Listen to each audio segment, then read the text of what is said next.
Yeah, Oh Chino Brothers yeah. season 2. I'm just puffing on that CB. What is it? The Delta Delta 14, O. bro. You ain't tried the 14 yet, I bro. know, dude. It'll be here soon enough, I bet. Or no, this one's called THCO, not Delta O. I think it's called THCO. But yeah, like so. Well, the thing is like, I don't know. I have these weird ideas or feelings about the laws in our country, and I'm not a hippie or a marijuana advocate or anything like that. But like, here's my thing: is if you're saying that abortion is, a woman's right to choose, and we shouldn't tell a woman what she can do with her body, right? Like, that's the argument. You can't tell a Okay. woman what she can do with her body. That's the pro-choice argument. Yeah. Yeah, that is true. Yeah. But that's the argument for abortion, if you will. Then, why are all the drugs illegal? Because you're telling us what we can do with our body. And I'm not an advocate of people doing hard drugs or lots of drugs, but I'll say this, Adlai, I feel like we're responsible enough as a society.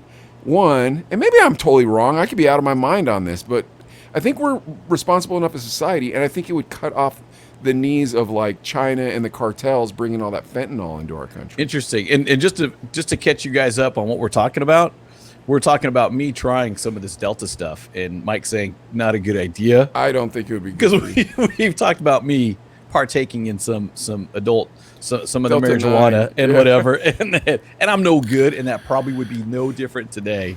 So I jokingly said I'd try the Delta 14. Well, he but, was like, yeah, he's no, like, can I no. get that out here? And I'm like, I don't know why you'd want to do it. Like, you're good with Miller Lite, you know what I mean? Just a couple Yeah, Miller Lights, yeah. and you're chilling, or Bud Light's what you like, and you're chilling. Although last time I was at your crib, you had like Michelob Light or something. Let me just say Tecate Light. That's our sponsor for the DAC6 Oh, concert. yeah. So you're about Tecate that. Light. Now, did you get any free beer out of it or no? No, not really. But, surprised. well, they come in with sponsorship, it's a little sponsorship money to put their name on the flyer, So on the website stuff, I know, but things we used like to get that. free soda all the time from Khalil. Remember? Vernatica. No. I'm not talking about alcohol. I'm talking about soda. Remember, we used to just come back with those cases of soda to the radio station at Hot 98.3 from Khalil. You remember that? We'd have the iced Oh, the teas, those distributor. weird iced teas. Yeah. I remember Yeah. that. Oh yeah. Yeah, because they were Ah. sponsors. So me and Pac would show up like, I want to say once every week and a half ish. And they had a soda machine inside the front office, and sodas were a dime in the front office. It was cool. Yeah, because you'd go in and just be nice. like, dude, I'm going to get myself a Dr. Pepper. I think it was Dr. Pepper Sunkist, and it was all the ones that aren't the big, it's not Coke and Pepsi. It's This all is at KOHT. Yeah, you don't remember? And we'd bring back those waters, like those weird waters. They were like flavored water, Sobe water. Oh, okay. Yeah. Okay. Yeah. And then the iced teas. That's where that came from. Me and Pac would go down there. Yeah, and like a couple of the guys a lot of the guys there were listeners. So it was kind of cool for them, you know what I mean? Because it's like, wow, I'm hanging out with Sketch. And I was like, wow, I'm getting free soda. And we'd go in the factory. Dude, they had straight caffeine in like this like bin. It was straight caffeine. And one of the guys told me that one day his friend was really tired, and they just scooped it up, put it in a water bottle, shook it up, and he drank it all day. Really? I was like, that Like it was must be powdered form? Yeah. Well, they're putting it in the soda because it was like the factory. It was where all actual this stuff making. got- Oh, he Yeah. actually made it. It wasn't a distributor. It was the maker. Well, it was The the soda maker, maker. and distributor. It was cool though because Gosh, like dude. you found out that like Sunkist and what's the one, Sam's Choice or whatever from Walmart. It's the same soda. Is it really? It's the same soda. They just rewrapped it with the different What? labels. Yeah. Oh my gosh. What's that? What's that brand? Maker's Mark? No, that's Sam's Club. Yeah, Maker's Mark. It's the same thing, right? Same Sam's thing, Club. yeah. Kirkland. Ooh, baller. Yeah. Do you go to Sam's Club or do you go to what's the other one? Costco? Costco, yeah. Sam's Club is right by my house, so I do go there. We're there today, as a matter of fact, and because we got the concert Saturday, so it's like, hey, we need water, and dude, you can buy 48 bottles of yeah. water for like $4. $6, yeah. Yeah, it's super cheap, and you can return the ones that aren't opened as long as you don't open the case. Water's a pain in the butt to return though because it's heavy and it's $4. So Yeah. you're like, Yeah, you're like, dude, I'm doing a So- lot of work for $4 here. But yeah, Sam's Club all day. Do you rock the Kirkland or the Maker's Mark on your jeans or anything like that? I buy my shorts at Sam's Club. Really? Yeah, I do because they're cheap and they're grown-up shorts. So grown-up shorts last a lot longer than the stuff I normally would buy. You know what I mean? Because I'd always buy More like, durable. yeah, a lot more durable. So they'll, and I'm also becoming a dad as I'm getting older. You know what I mean? I'm doing more dad type stuff. Are you I'm rocking the New Balance? No, but New Balance are cool now. They're comfortable. But they're cool. Like the cool kids wear New Balance. So yeah. Adidas shell toes are probably the New Balance of this generation. You know what I mean? I still wear those. Dude, Sherilyn bought me some shell toes for my birthday. They're black. So it's a black frame with white stripes and the white shell. I got to gut them and put white laces. They're the coolest sneakers I've ever owned. I've always wanted those sneakers, but they're always like, that particular colorway is too expensive. I don't know why, but for my taste. So anybody out there who's a sneakerhead that likes spending money, don't judge me because I don't like spending more than $70 on a pair of sneakers. But yeah, anyway, so yeah, that Sherilyn got me those sneakers for my birthday. But this is what I was saying is like, I don't think you have anxiety, man. Like it's not.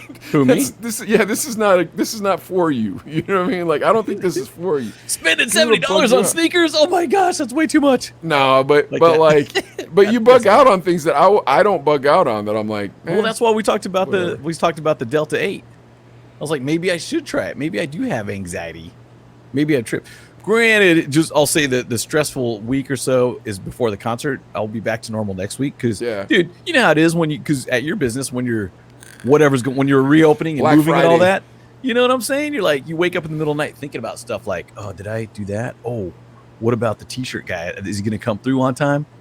You know, I mean, things like that. Well, I think also like you like a schedule and a pattern, and you're used to just doing your schedule and doing your pattern, and when it gets messed up, it kind of throws you off. And so totally. That's totally true, man. Because I got a whole check for my event. It's a checkoff list, and it's like a page long, from everything from cookies to you know what I mean to what kind of soda we're gonna have to who's doing what and everything. So yeah, if something's missing, I'll freak out. So then again, the Delta 8, bro. Nah, I think you'd be under that desk right now. I'm serious. So now, no, dude, you don't need anything. Just drink more water. Just exercise and get a good night's sleep. Yeah, get a good night's sleep. Exercise and drink water and eat green food instead of brown food. You eat too much brown food. That's the problem. I eat salad, but yeah. Here's my question: is do you have like food? Are there gonna be food vendors there or like barbecue? Homies Tacos. Well, I might as well shout them out if that's cool. Yeah, Homies absolutely. Tacos is going to be there. Homies Tacos, Big Al's Barbecue, Ben & Jerry's, and it's not just ice cream. They do like burgers and wings and everything. That's kind of a cool get. Rockin' Wings is going to be there. Yeah, Mickey Rock. Yeah, big shout out to Mickey Rock. Elements And Venue's Rockin' doing Wings. food. Who else? And, it's called Elements Venue, but he does catering too, and he does some bomb food. And Jerry's Pizza. This is the famous Jerry's Pizza in Bakersfield where Korn would play all the time back in the day. Is Korn from Bakersfield? Yep, Korn is from Bakersfield. Oh, wow. Yep, they're from here, and that's like they had a room like the green room at Jerry's, and it only holds like 300-400 people, but you can see where Korn signed it and stuff, and they had this whole thing where how about Pop Evil? Have you heard of Pop Evil? Aren't they from Pennsylvania? I have no idea. I mean, if they're after 1999, I'm probably not from like this beef that we're gonna do today. I'm like, is this really a beef or is this like two girls in middle school fighting with each other? And I'm not kidding. You'll see. You're not kidding. I was looking it up too, looking at the stuff. I'm like, seriously? Yeah, like it's really kind of tacky. But anyways, I yes. feel you, man. I see that. Yeah. So you got like 5 vendors, maybe 6 vendors, something? 7 vendors? 5-6 vendors and stuff, and of course beer. Yeah, we'll have beer. adult beverages. Yeah, but you can't have because 2 years ago we had a CBD coffee company, Happy Grounds, what it was called. But they're all like, hey, you can't have CBD, you can't have weed and beer at the same event. Yeah, I didn't know that. So we couldn't do it this year. So we just went with the beer this year. But that's weird because it's CBD, so there's no THC in it anyways. But it's like, all right, well, I guess that's what you should try. That CBD coffee, apparently, that'll probably come. I slugged one back, a 12-ouncer and stuff, and I was kind of chill. It was, but it was. I'm sure it was super low dose. You know. CBD is not non-euphoric. It just gives you the feeling of relaxation. Huh. So that's what I do if I were you. If you're really stressed, I guess you'd look into it. So, Yeah. do you personally get some sort of a wristband where you get to eat any of these vendors for free, or? Oh, dude, yeah, we get hooked up. A few of the staff, the artists, the bands, that will get hooked up with stuff. So it's pretty legit. The only thing is, you're so busy running around, you like, oh, let me just grab a slice and eat it in the golf cart. You know what I mean? Because you're like on the go. But guess who's gonna work it? I don't know. Grandma Cooney. Oh, Like, Sherilyn's favorite Asian lady. Yeah. Can you? I was like, Mom, can you just? Because here's the thing: if you leave a buffet unmanned, then you got people like me and Sketch in '94 walking out with like plates of ribs stacked this high. Wait, hold on a sec. This is a buffet. Well, it's like catered. You know what I mean? So it's just like trays of food, and you kind of grab your plate and get and help yourself. So is but this it's including only the for price staff. of the ticket, or how No, does this? Oh no, only just for for the staff. This I is got you. only Okay. only I was like, backstage. what kind of concert is this? I'm flying to Bakersfield for this. Yeah, only backstage.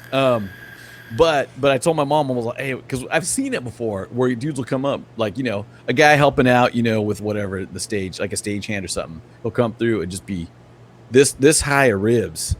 And I'm like, seriously, bro, do you really need 12 ribs? You're 95 pounds. Oh, dude, yeah, help yourself, bro. They're free. And I'm like, dude, that's not the point, bro. Come on, the artist got to eat. Baby Bash got to eat. You know what I mean? Yeah. You can't leave him starving back there. Oh, I see how it goes. So it's the artist catering. Now, Artists and staff, yeah. People do you working guys it. get any of those weird? What are they called? Those lists that they send out. What are those? Oh, the lists called? riders? Yeah, the riders. Yes. Do you get any weird riders? Nothing too strange, but like I've seen stuff like socks. You know what I mean? Or Red Bull Zero Sugar. And that these makes dudes sense, just I guess. stock up. That's all they're doing. You know what I'm saying? They're I don't know like, because Urbanic, dude, they'd leave it there, and Urbanic would get all the stuff when. Oh yeah, they leave because they come on, dude. Baby Bash, we love Baby Bash, and I have this is kind of what I picture him doing, rolling up, doing his 15-20 minutes, and maybe hitting the green room, the dressing room, maybe not, maybe just being like, yo, let's hit the club, maybe, you know what I mean? Because he's done. The show's over at 10. Oh, So I mean, it's kind of an early show, so you can get into some trouble after.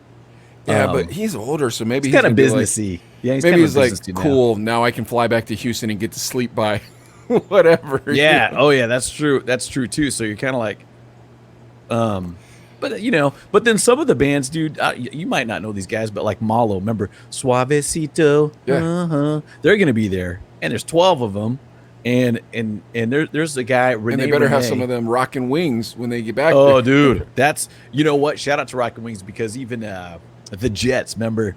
The Jets. Remember the Filipino group or Samoan? Yeah. They played at our last show, and they did a couple Instagrams with a plate of food. Like, man, these wings are bomb. Oh, Yeah, that's so nice. it's pretty cool. It's cool getting the Rockin' Wings shout out. 'Cause those are the homies. Yeah, but dude, I'm excited for the show. A lot of work goes into it, but a lot, you just the relief will come about 9:45 when it's like, everything's done. You know what I mean? Dude, I realized this shirt because I got it in extra large makes me look fat. I'm like, why didn't I get large like Adlai? But I like baggy clothes. But oh well, that's irrelevant. Sorry. Yeah. So hold on. Do you ever wake up in the morning and you have to go to work and you're like, and you just have to keep pushing yourself through the door as you're leaving your house? Wait, say that again. What do you mean? When you Like you wake up and you're like, I don't want to go to work. And you have to push yourself, like mentally push yourself the entire time. Like, I'm going to work. I'm going to work. I'm going to work. Like, you have to do that? Yeah. Dude, that happens. It's funny because you mentioned that because even with my son, 5th grade, he'll just be like, I don't want to go. And I was like, dude, show up. I tell my employees that, look, the least you can do is show up. Once you get there, once you're clocked in, once you're rolling, you're like, it's all right. But there are days when I'm like, dude, I just don't want to go. Right? That's some real? days, yeah, some days I don't want to go to work. And today I had a really hard time getting to work because like all the streets were blocked off and stuff. Ugh. And then every customer except for one was awful. And I was like, oh my gosh, man. When Gavin showed up, I was like, dude, I'm done. I'm leaving. Then I drove over to Kennedy to my other shop to hang out with Brandon and Leo. Like I usually do that so me and Leo have some one-on-one time because I only see Leo twice a week. But anyway, so I go over there And I was going over there to sell. I'm like, dude, I need to sell at least something because I need a good customer. And everybody at that shop is like, oh, I love your shop. Thank you for being here. You guys give such good customer service, blah, blah, blah. Not everybody at my shop, but my shop's in a poor part of a rich town. So so there's Ross, which is the rich part, and then there's Wexford, and then there's Cranberry, and those are all rich cities. And then Westview is like the dirty little brother or dirty stepbrother of all those cities. So you have these people coming down, and they're really what's that word I'm looking for? People say millennials are this way all the time. Entitled. They're really entitled. Yeah, okay. When they come in, and then they look down at you because you're not from their neighborhood, and you're just like, bro, like, do you want your nicotine or Dion? Because if you do, we can just be friends, and you can just be cool. Now, but here's the part that always blows me away about it when I think about it. I'm like, bro, if you're cool, 9 times out of 10, if you need help, I'll hook it up. If you're a you-know-what, you will never get a hookup from me. You won't. You are not getting hooked up. I'm not true.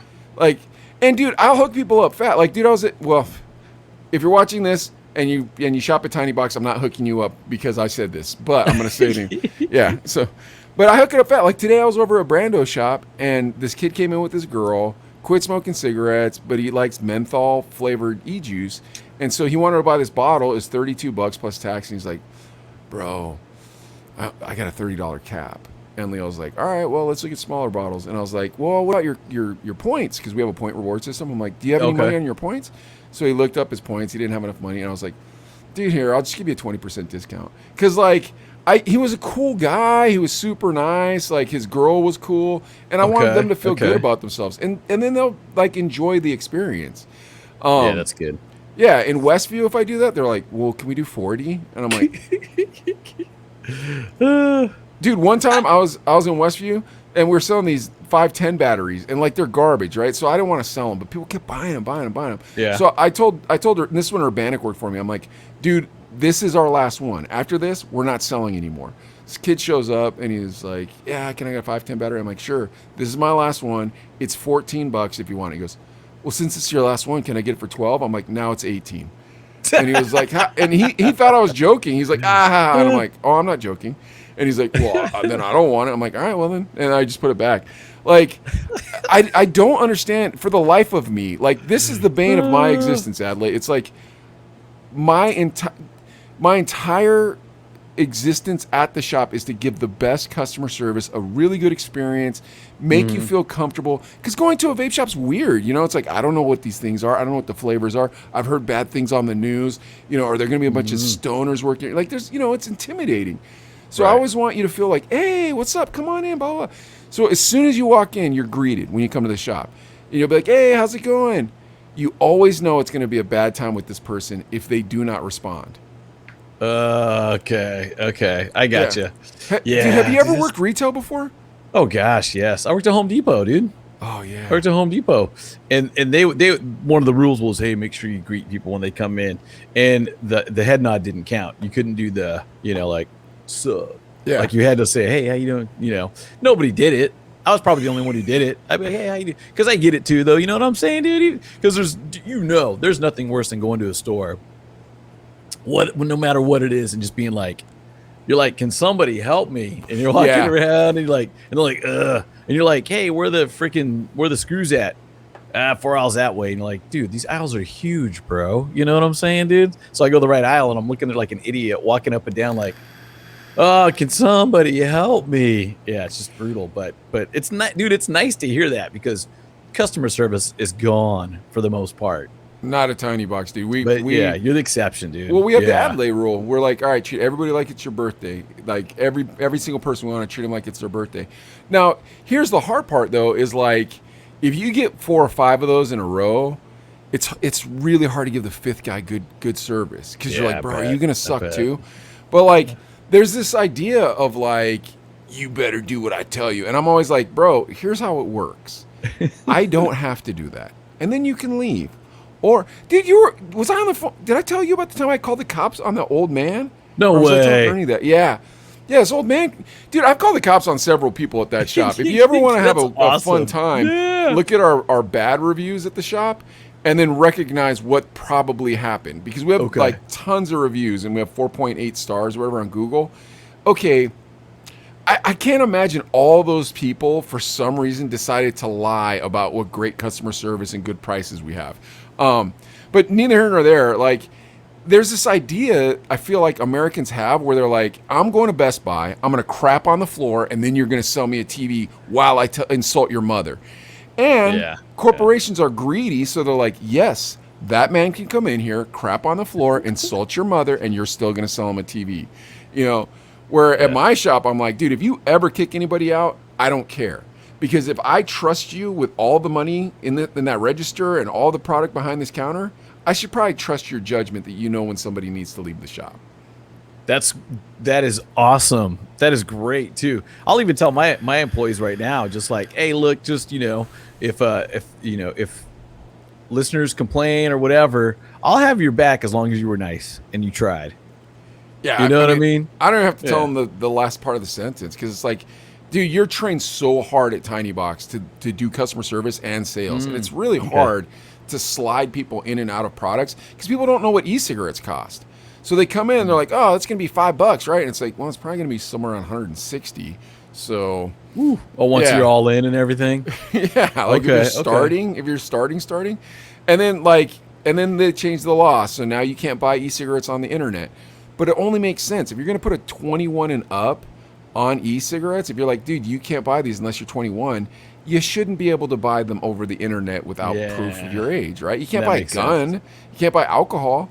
So they changed the law so you can't buy online anymore, and now everybody's mad at me about it that comes in the shop. Like, well, I bought this way cheaper online. And I'm like, you can always not buy it here. Like, and that's the nice part is we have just miles of customers now. Because when I first opened, oh my gosh, that was every single day, every single person. And you couldn't do anything about it because you were trying to be nice so you could get customers, you know?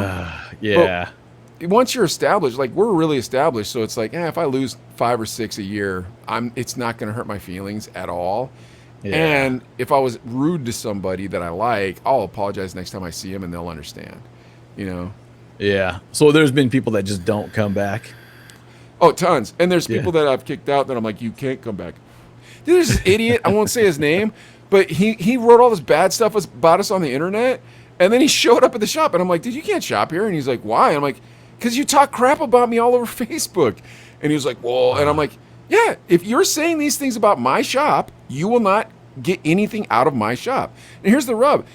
Our shop has the best prices, the best customer service, and the best knowledge.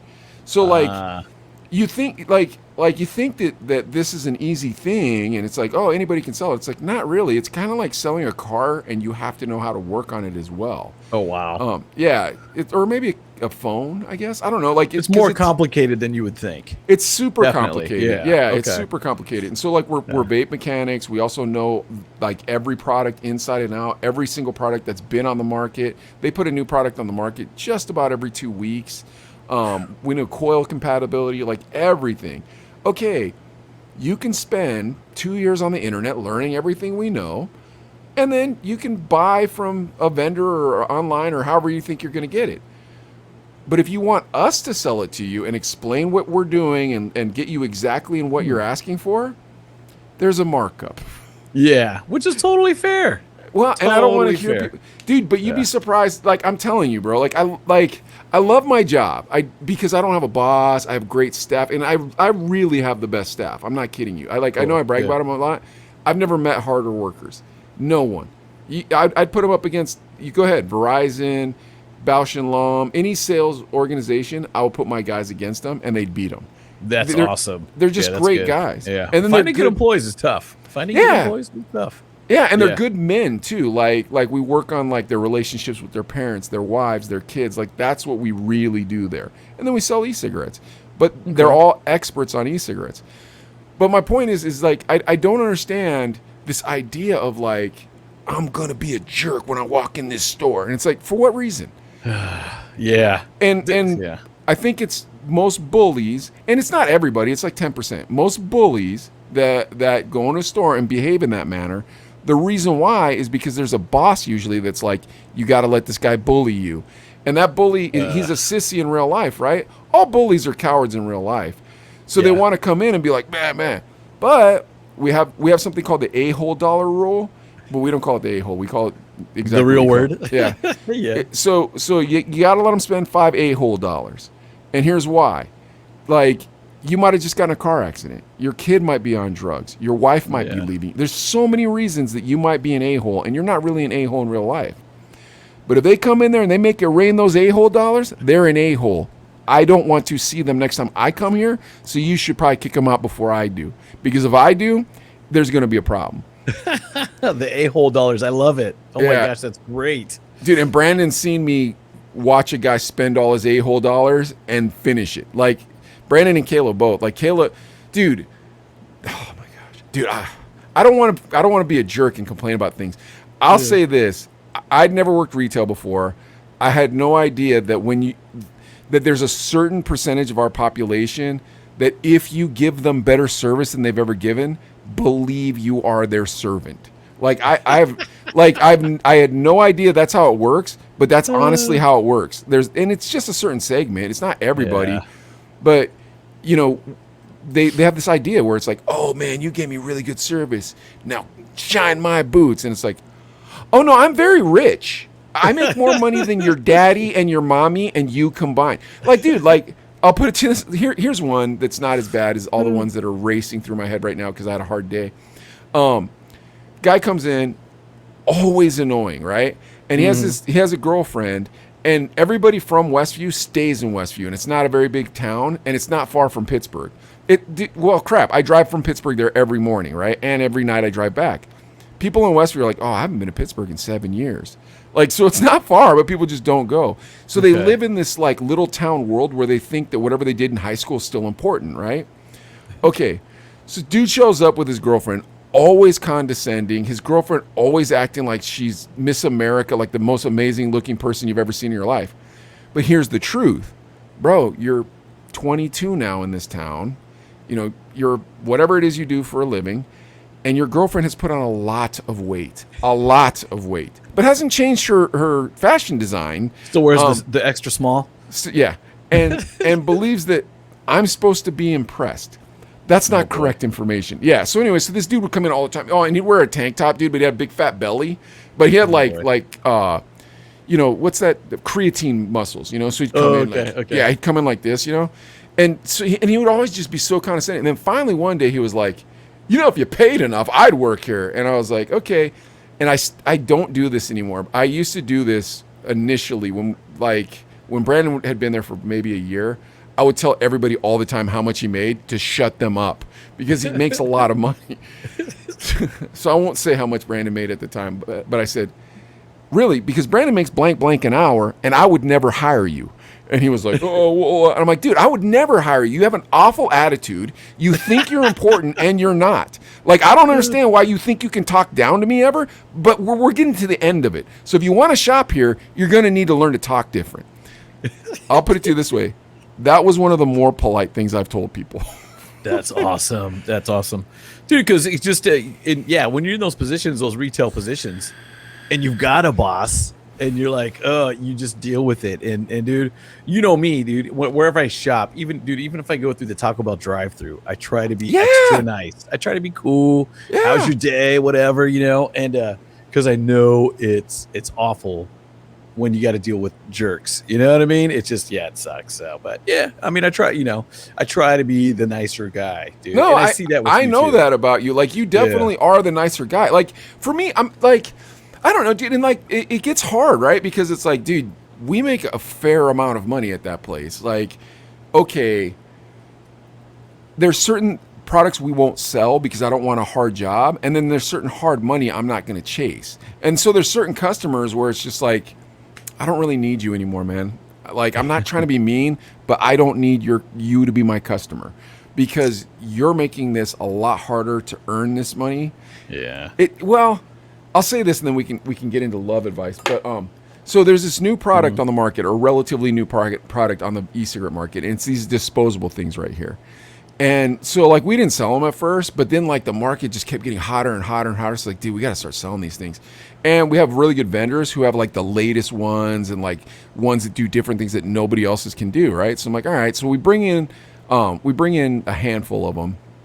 Customer base starts coming in, and dude, you'd think they were spending $10,000 on this $25 device. They're just like, whoa, and I'm like, bro. Like, it's not that big a deal. You're going to be back here in 3 days anyways because they don't last very long. They're pieces of garbage. Buy an actual device. It'll cost you less. And then they'll just be like, what's your favorite? And I'll be like, I don't have a favorite. Buy a device. But yeah, anyways, dude, every time someone comes in and looks for this, then they were like, well, is that all you have? So I'm like, okay, fine. So I just bought, Charlie in the Chocolate Factory's amount of these type of vapes. Like, we have an entire case that used to be for CBD that's now specifically for disposables. I absolutely know without a shadow of a doubt I have a bigger selection than any other shop in Pittsburgh. I guarantee it. Probably Pittsburgh, Erie, Akron. Like, we have a bigger selection than anybody. Because I did it on purpose. I was like, I don't want to hear it anymore. And we have 140 regular e-juice flavors. So like we have tons of product, tons. Yeah, dude, like me and Brandon one day were trying to figure out how much inventory we had. We couldn't figure it out. There's just too much. Like we have so much stuff. Anyways, you still have people, dude, Tuesday, or was it Tuesday? Or was it this morning? I think it was this morning. Got there a little late. I'm like, dang it. Because I like to be there at 1:45. So I got there at like 2:00, trying to get the shop open, boom, boom, boom. I'm turning on the cash register, for lack of a better term. And a customer comes in, and he's standing there, and I'm like, hey, what do you need? And he goes, well, first didn't respond to me when I was like, hey, buddy, how's it going? Hey, buddy, how's it going? Then finally I was like, what do you need? Dude, there's been times when I've told customers, you came in here to shop and buy something. What would that be? After I've said, how you doing? What do you, like, because think about it, like, well, I think it'd be fun for you to sit in my shop. Just to observe. Yeah. Like, oh my gosh. I think it'd be fun because I think you'd enjoy the fact that I can do whatever I want. And I think you'd be like, wow, that's so much fun. But at the same time, I think you'd be impressed with how I kind of position people to where it's like, dude, look, we're going one way, whether you like it or not. This is the direction we're going. But anyway, so homeboy's standing there and he's looking at the case and he's like, well, are these your vape bars or whatever they call them? And I'm like, yeah, right there. That's where they're at. And giant case, tons of them. And he goes, okay, well, do you have any of those Hyde bars that are thin? And I was just like, so I'm like, no, I don't have any hidden behind the counter. I don't hide them. I have a case filled with more than anyone else has. Those are the ones I sell. I wouldn't have any reason to hide them from you, but maybe they do that at other vape shops. However, if you want to buy one, they're right in front of you. You could tell that dude was so mad, but he needed his nicotine. Like, he was so mad. You know he wanted to walk out, but it's like, what are you going to do, bro? Other vape shops aren't open right now. They have crappy selection. You know it. I know it. You're an a-hole. We're going to stop having you be an a-hole. Like, I don't get it. Like, what's, like,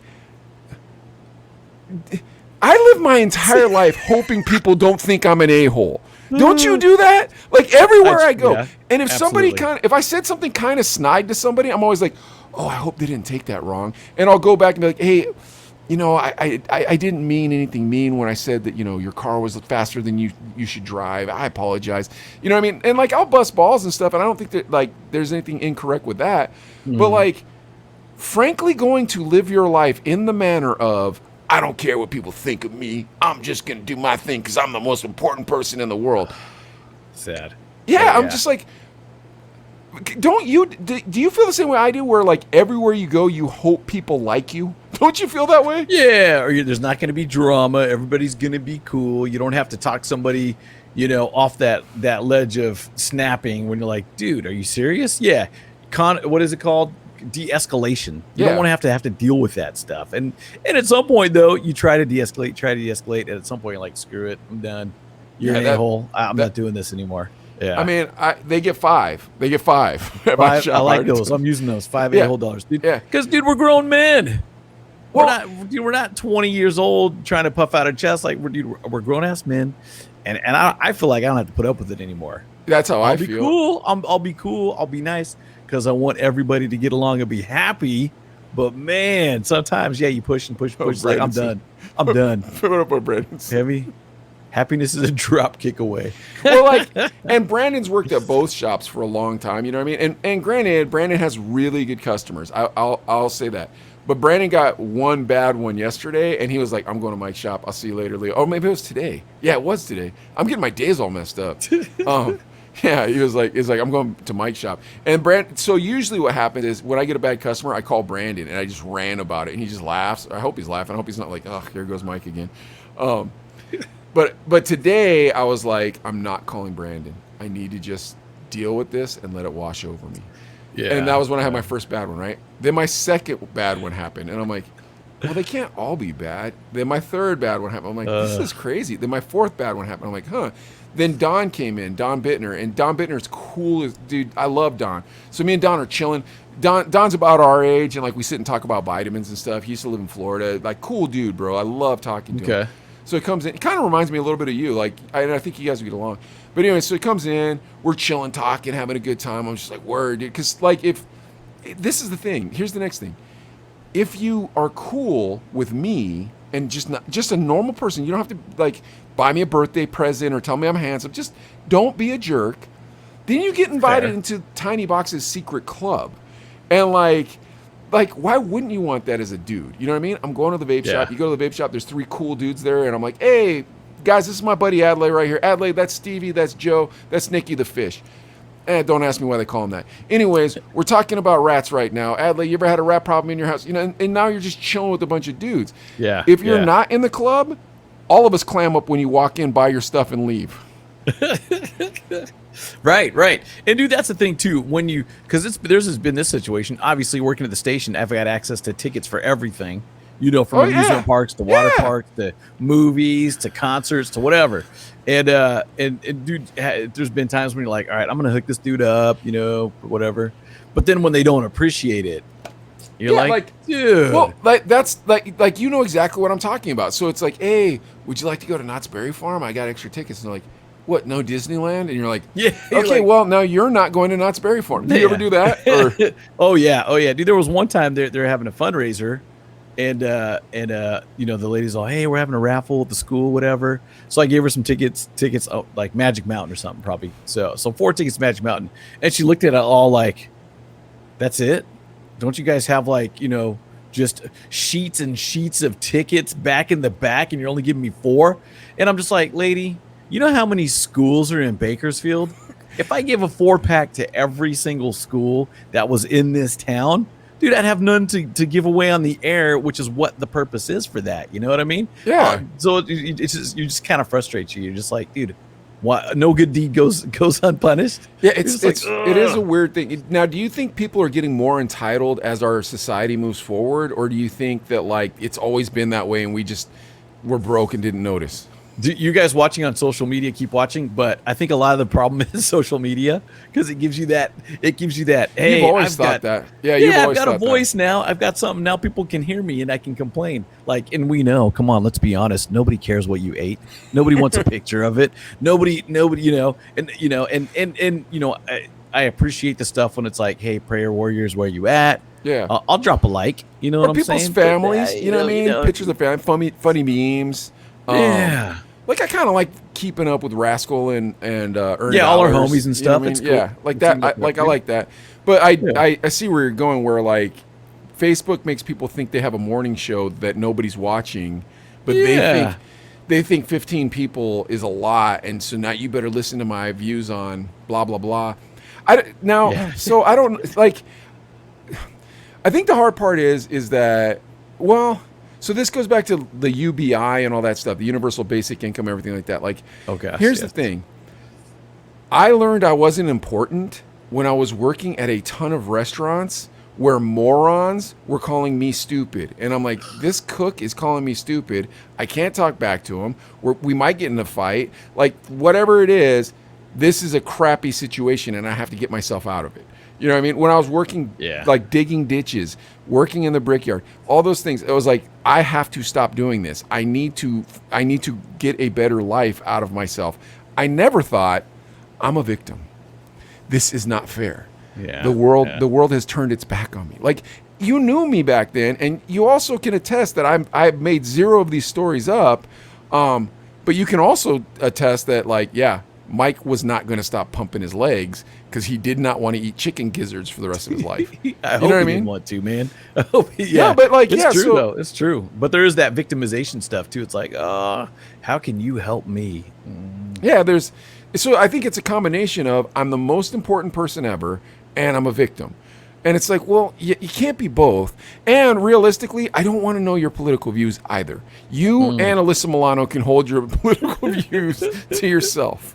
You know what I mean? This is gonna sound so mean, but I saw a guy today going across the crosswalk in a wheelchair, like a homeless guy. Yeah. Just kind of scooting along real slow. But I'm like, dude, both his legs work, both his all his arms work. I'm all like, what's going on? I question the fact, is he faking it just maybe for some kind of attention? I don't know. But I don't know. I think it that'd sounds be like an pretty a-hole low thing to say. That'd be pretty low. Yeah, I don't know. Okay, so you want to hear my a-hole thing? Here's my a-hole thing, since we're being honest with each other. So I have to do the loop downtown every morning to get to the shop. There's a loop. You got to go through downtown, and then you go up. So I live closer to uptown, and then nobody knows my borough anyways. You loop around, you go to Westview. But when you do the loop, there's always a homeless guy there holding a sign. So I rolled up today, and I was thinking in my mind, you know how many help wanted signs there are, bro? I don't want to sound insensitive. I don't want to be mean, but bro, McDonald's is giving a $1,500 bonus right now. Get an iPhone with McDonald's. Remember that? You guys or Burger King maybe is giving the $1,000. You know what I mean? I'm just kind of like, I think you can work. I could be wrong, but I think you can work. And I'm not trying to be mean about it, but I'm not digging in the change. And to add on to that, I think we were talking about that with my assistant, DJ Ashlow. We're driving around getting ready for the show, and we saw the homeless encampments. And I'm thinking, like, yeah, but you know what? Would it ever be like, and gosh, please take this with a grain of salt. I'm just saying, would it be okay to just be like, you know what? I don't want to have to worry about waking up to go to a job. I don't want to have any responsibilities. I'm just going to chill, hold my sign at the red light. And dude, these people make money. Now, I mean, obviously not a ton, but if you're making $150, $200 a day and plenty of food, because you always see, empty bags of food with them, like, so they get plenty of food. I've even talked to a guy where he said, yeah, I make $150, $200 a day. I party all night. And then I kind of, and I get plenty, people feed me all the time.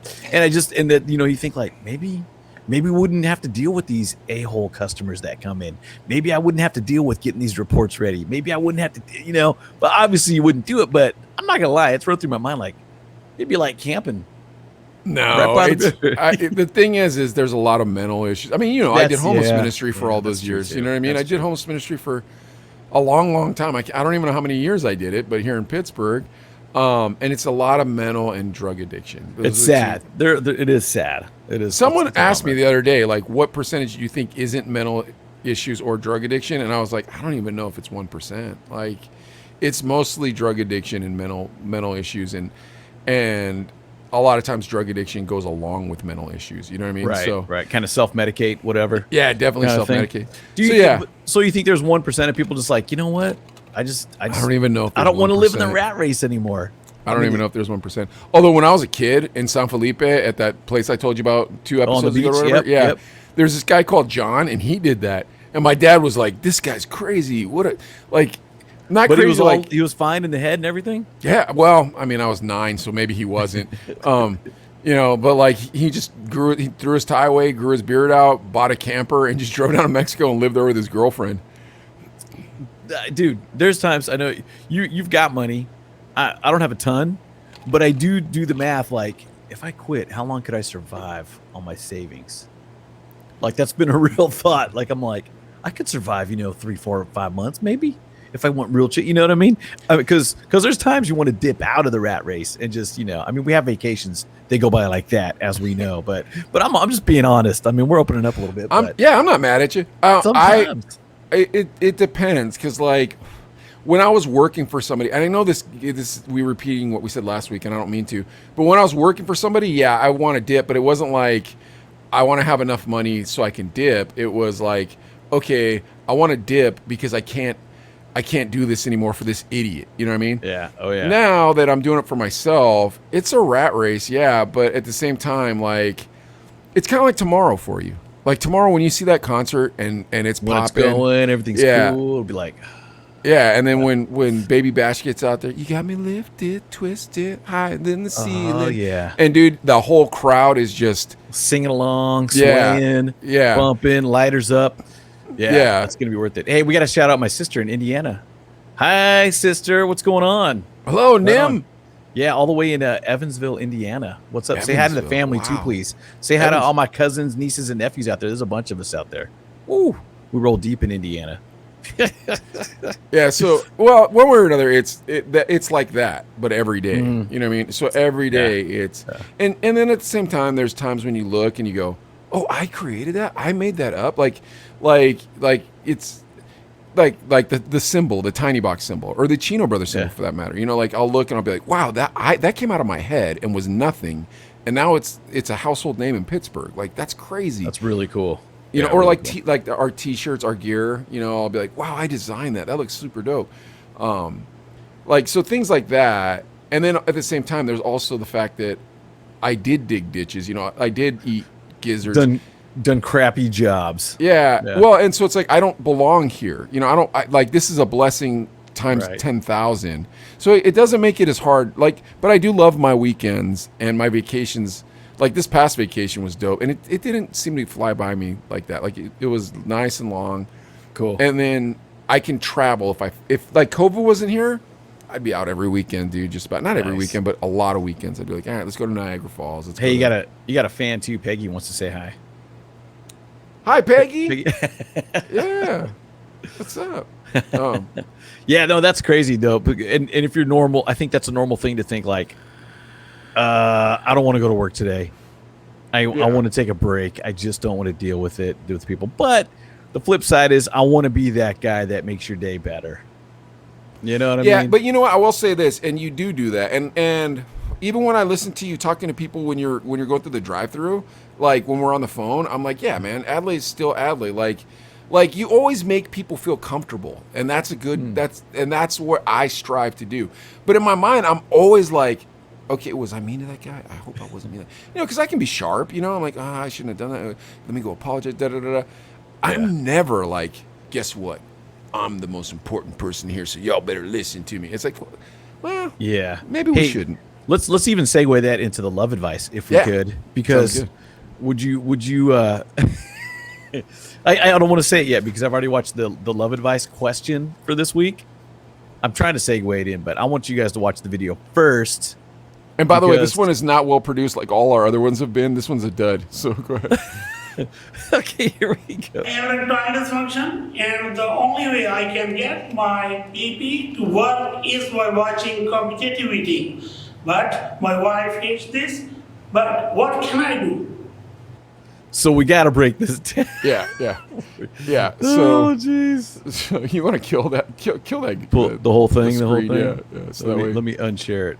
How do I unshare this? Where is it? Okay. No. So the guy says that he has erectile dysfunction, and his pee-pee doesn't work unless he watches competitive eating, and his wife hates that.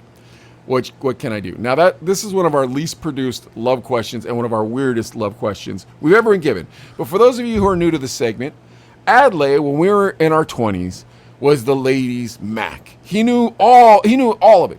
So people write into us, people send us their videos because they need the love advice from Adlai. So Adlai, being the genius you are, let's break this down. You ready? Okay, so first things first, erectile dysfunction. Seems to be a large problem. That's why Viagra makes so much money. Next things next, competitive eating. I have a couple competitive eating channels that I like to watch on YouTube. I'm not going to lie. Third, wife doesn't like it. What do you say? Yeah, well, erectile dysfunction, if that's an issue, because obviously happily married people, they keep doing it forever, right? I mean, for a long time, right? And that sounds like it's a real issue. It sounds like this thing affects a lot of people out there. It sounds like it. I mean, Viagra makes a lot of money, bro. So they Tons of must money. be, you know what I mean? Like if Viagra is sponsoring football games and all this stuff, they got to have some money. Cialis, they got some money. You know what I mean? Like a lot of people are buying this stuff. And dude, there's all those random brands too that like kind of like, hey, we sell the generic one version of it, so it's cheaper. I mean, dude, even like remember Snoop Dogg did an ad for one of those companies, and he's all like, erectile dysfunction affects men, not me though.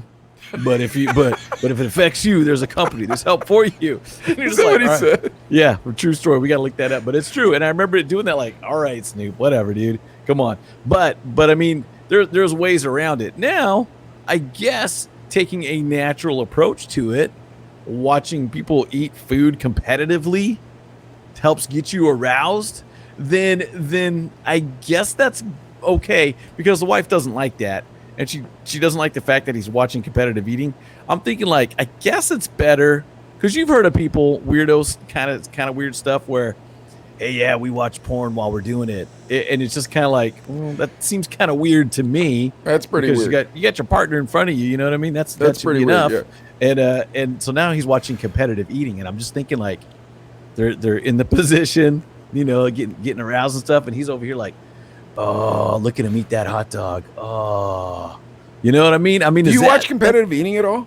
I just know the Nathan's hot dog thingy. That's the one where the Asian dude won for a long time, and then that Kobayashi. one dude came over. Yeah, okay. And then there was the Joey other Chestnut. guy. Joey Chestnut's the other guy. Those Dude, are I the love two competitive guys. eating. This guy called Randy Santel. So He's on YouTube. I watch the crap out of him. Oh, sorry. Wait, hold on. Wait, what are you doing? My mouse fell over. Sorry. Oh, I thought you had like oh. a trophy for competitive eating. Like, look at this. I wish. Oh. But yeah, so we watch this guy called Randy Santel. I think he's dope, dude. He's so much fun. Me and the kids watch him. And Sherilyn watches him too. But like, okay, so and then second, my boss, when I worked for HSBC doing mortgages, he had a Viagra pen in his pen cup one day, and I was like, where'd you get this pen? He's like, sponsorships or something. And I was like, cool, can I have it? And he's like, yeah, man, I don't need that stuff. And I was like, cool. But I needed something to sign something, and then I thought it'd be funny. It was just me being me. I thought it'd be funny to have a Viagra pen on my desk to sign mortgages with. And I always did. Oh, that'd be great. It was awesome. All right, come on, let's help this guy. Come on, this poor dude needs love advice. So him and his he's wife aren't stuff, getting along. And I'm thinking like, look, wife, it could be a lot worse. You know what I'm saying? He could be like, hey, because we've had those love advice questions where it's like, my boyfriend's in, I'm white, but my boyfriend's in the Filipinos. So it's always kind of weird. And so I mean, I guess it could be worse. At least he's looking at food, and that's not like. He's not replacing you with a different kind of woman. You know what I mean? Yeah. He's like watching food, gets aroused, thinks of you, and goes to work. You know what I mean? So I think she should be okay with it. Maybe she could even kind of participate. Maybe do some competitive eating herself. See, that's where I was going. I thought that's where you were going, because that's where I'd go. I'd be like, dude, just buy her a bunch of Nathan's hot dogs and be like, okay, here you go. You know what I mean? Like a kielbasa. Just do what you got to do. Keep eating all kinds of food in front of me, and then I don't have to watch Joey Chestnut anymore. Yeah, that is a weird thing to think about, though. I mean, when you watch competitive eating, do you get like aroused? I don't know if it's a weird thing to think. I don't like, because people are into whatever they're into. I think it's a weird love advice question to send us, though, to be totally honest with you. Because your face and your video is going to be on camera or on our podcast all over the world. Our podcast is starting to steam up now on YouTube, so like we're starting to get way more followers and viewers, and on Facebook. And so it's like, buddy, you're telling the world that your PP doesn't work unless you're watching somebody competitive eating. I don't know if I'd tell people. I'd probably keep that to myself. I'd probably get Cialis or whatever. Yeah. We help people feel welcome, though, so I think that's okay too, and trusted. So you guys watching too, if you know somebody or are somebody that has issues maybe in your love life, feel free to email us, shoot us a video, send us a question. Maybe even bring you on the show to talk about the love advice. I wouldn't be opposed to that either. So because we're here to help. That's it. So we're here to help. So what's the advice, Adlai? Go ahead. Wrap this guy. It just comes down to, you got to talk to the wifey. You got to say, hey, look, this is what I love, competitive eating. Please, if I line up like 6 hot dogs, can you just maybe eat them without your hands, so I could maybe get a little roused, and I'll bring you in with it too. You got your partners, right? I mean, at the end of the day, that's what it's about, being with your partner and making things work. So I So wish you're him saying the it's best his of wife's luck. fault. It's his wife's fault, not his fault. That's what you're saying. Not that it's his wife's fault, but she could help. You know, like when she needs to fill up the car, he'll go take the car and fill up the car for her. It's kind of like that. You're helping each other out, I think. So, yeah. So it's kind of a swap. I'll do a favor for you. You do a favor for me, type of thing. Is what you're saying. Even now, because you don't have to do that stuff, but it'd be nice to help, as opposed to watching these videos. And I if think she it's doesn't okay. competitively eat, Adlai saying you divorce her, Sinbad. You know what? Yeah, hopefully you doesn't get to that, but you got to work together. It's a partnership, man. Yeah. You got to work together because it's not about competitive eating. It's about love. Yeah, competitive love making. That's it. That's Wait, all we want to no, hear that's from it. That's all we want to hear from you. His name's not Sinbad. His name's Rajid. Rajid, that's all we want to hear from you next time you write in is that you and your wife are making sweet love. Oh, dude, I figured it out. This is the answer. Huh. You ready? This is Yeah. exactly what you do. Rajid, find out what your wife's favorite dish is. Then go on YouTube and become the best chef of whatever that is that she loves to eat. Then make way more of it than you should. Lay it out like on a silver platter, with roses and all this stuff. And just let her go to work on that food, right? While you're giving her a back rub. I thought you were going to say, find out what her favorite food is and become a competitive eater in that specific food. Well, that's your love advice. That might not be a bad idea. Okay. That might not be a bad See? idea. Make it a thing. Make it a thing together. That's what I Definitely. say, yeah. Yeah. But I like that way you're like, look, I learned how to make your favorite food the absolute best way anybody could make your favorite food. Oh, yeah. All right. Ladies, that's a turn on. A dude cooking for you. Is it really? Right? Yeah. I don't know. I think cook for Sherilyn all the time. so. Okay. Wink, wink.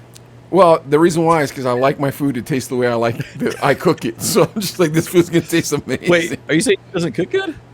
Nah, I'm not saying anything. I'm just kidding. I'm not saying anything. Charlotte, if you're watching, we're kidding. We're kidding. All right. There's an old saying. I won't say it on the show because it'd be uncomfortable. But what they don't do in the kitchen, they make up for. I'll leave it right there. All right. Beef. Oh, Season uh-oh. 2. It's ready. all about beef.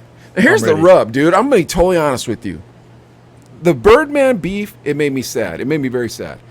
The 50 Cent Ja Rule beef, it made me laugh because that was funny. The Fat Joe Yeah. 50 Cent beef, it also made me laugh because it was funny. This beef reminds me of like high school or middle school or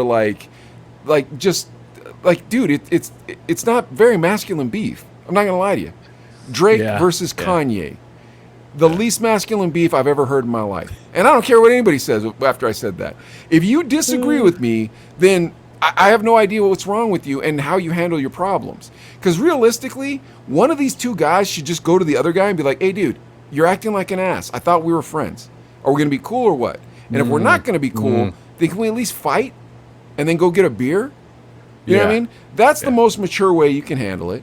The second most mature way you can handle it is just do it like they used to do it back in the old days. Start shooting at stuff, man. Like, I'm not telling you to shoot at stuff. I'm not saying there should be violence. But, bro, when you hear this beef, you're going to be mad. And the fact, Yeah. dude, I did a lot of research on this, and I saw videos on YouTube that were like, Kanye versus Drake, the beef that changed hip-hop. I'm like, changed hip-hop what? To crap music? Is that what made this music suck? Something made this music suck. Is this what did it? Now I found the answer. You ready? Yeah, Here we go. jeez. Yeah, let me Beef, hear it. Kanye versus Drake. Aubrey Drake Graham, born October 24th, 1986. Better known as... Drake. I'd go by that name too if my name was Aubrey. Wouldn't you? Yes. Like, and I'm also going to say this, dude. I don't think Drake really has the N-word pass. Like, he used that word a lot, bro, and I'm like, I don't think that word applies to you. Yeah. Well, his mom's white, right? Yeah, but bro, he's not urban. He's not urban. You know what I mean? Like I just do not believe that he owns that word. I don't believe he should say that word. I don't think anyone should say that word. But as for like what people are supposed to say that word, I don't think you're supposed to say the N-word, Drake. I'm not lying to you, bro. You should stop saying it. It's a bad look. Fat Joe doesn't bother me at all when he says the N-word. You, Drake, it just Not doesn't buying it. sound Not right. buying it. Yeah, Okay. man. Okay. Like, okay, so here we go. Born in Toronto, Canada, Ontario, Toronto, Canada. The Six. Do you know why they call it the Six, Adlai? No. What do they call it? Nobody else does either. I went up to Toronto, Canada with Sherilyn 2 summers ago. I think it was maybe 3 summers ago now. We got on the hop on, hop off. They drove us all around Toronto, and they're all like, Drake's restaurant is right here. It's called the Six. None of us really know why he calls the, Toronto the Six. None of us have ever called it that. He's the first one to call it that. Maybe because there's 6 buildings in his neighborhood. Like, dude, yeah. So nobody knows. I don't care. You can leave all the bad YouTube comments you want about this. There's 5 boroughs in New York. Maybe he's saying he's the 6th borough. I mean, Stretch. I think that was one of their BS answers because Toronto's played New York in movies more than New York has played New York in movies.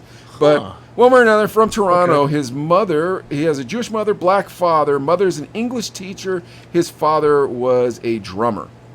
At 15, Drake's friend had a father who was a casting agent.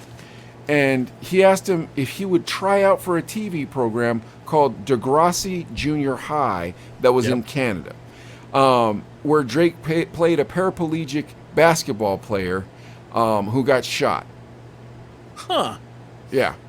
Oh, geez. Is that on Hulu or anything? I'd love to go back and research that. Have fun with doing that. I'm not going to watch it. Because I've never watched it, nor do I care to watch it, nor have I really heard of it before. But let me tell you something. What it does tell me is Drake has no basketball skills. He was just the only black guy they could find in Canada.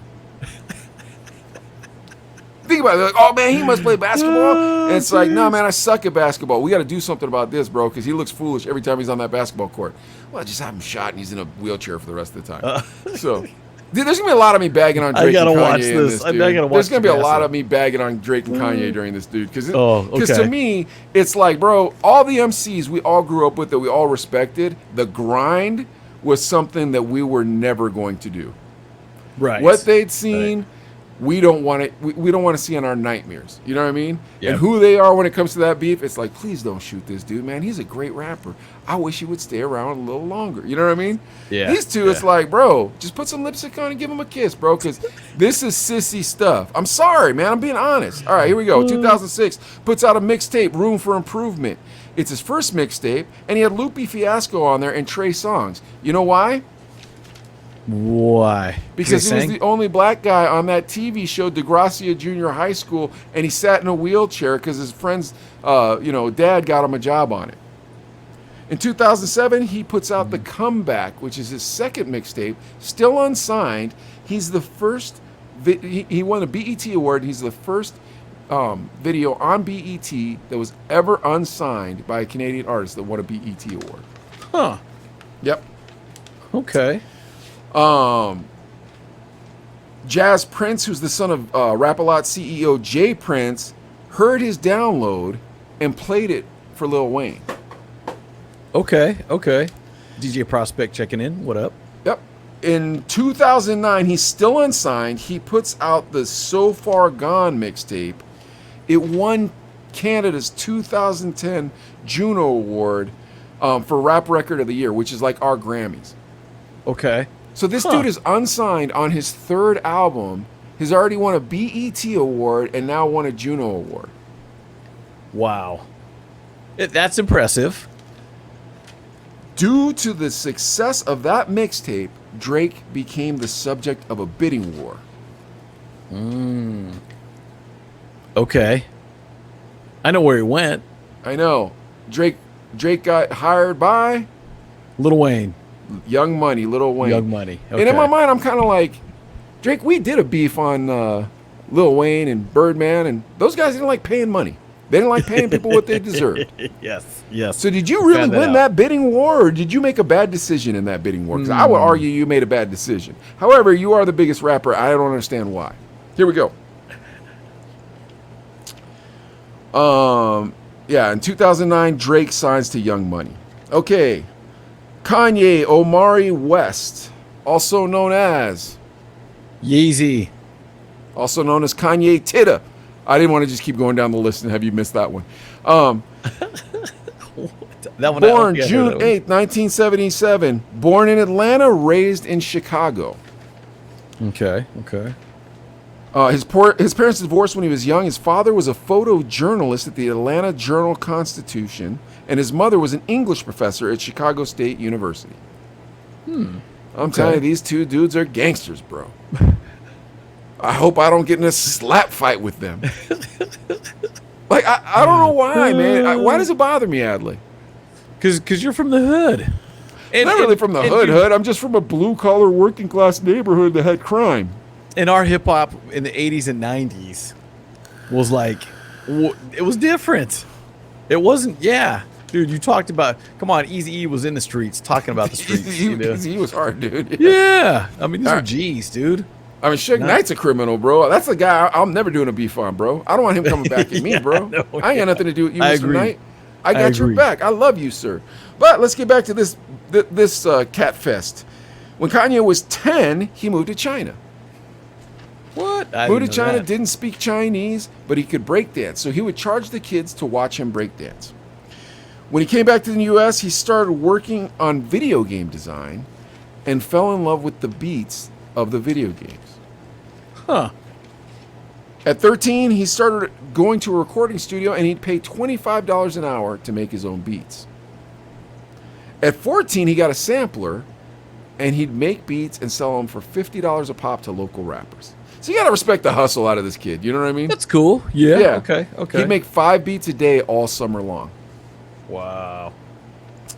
Kanye's mom was friends with Common's producer's mom. No ID? With this production. So it's before Kanye. Oh, no. It was No ID. Yeah. Okay. Yeah, I remember No ID. Yeah, okay. How'd you know? I guess you knew it was No ID. So in 1995, Kanye goes to Chicago State University to study English. But the album told you what he did, right? Dropped out. College Dropout. One of my all-time favorite albums, actually. Great album. I love that album. Love it. In 1999, he joined a group called the Go-Getters and was managed by a firm called Hustle Period. I love that name, Hustle Period, isn't it? That's great. That is great. Yeah. In 1998, Kanye started collabing with Kayambo Hip Hop Jashada, who worked on his rapping skills, who taught Kanye to rap. He's like, look, man, you got to start rapping, but I'm going to get you lined up with decent artists. And so he introduced her to Foxy Brown, and he produced China Doll for Foxy Brown. Yeah. He introduced them to, he produced The World Party for Goody Mob. In 2000, he produced for Rockefeller, and then produced the Dynasty. Sorry, let me do this back. In 2000, he produced The Dynasty for Jay-Z on Rock La Familia. Huh. Yeah. So even though he's making these big beats, he wasn't making any money still. So he was living in this crappy small apartment, and then he got evicted. And then he had to move all his equipment to Jersey. I did not know that. Yeah, moved to Newark. Yeah, so Kanye continued to make beats and produce for all kinds of artists. Then one night, he was at a listening party in October 23rd, 2002. He was driving a rented Lexus, and someone had fallen asleep behind the wheel and smashed into his car. Oh, wow. Okay. And destroyed his jaw. Yep. With his jaw wired shut, he recorded Through the Wire, and then he recorded the College Dropout album. Yeah. He had a deal with Capitol, but then they backed out. Huh. So he signed That's a bad with idea. Rockefeller Records. Okay.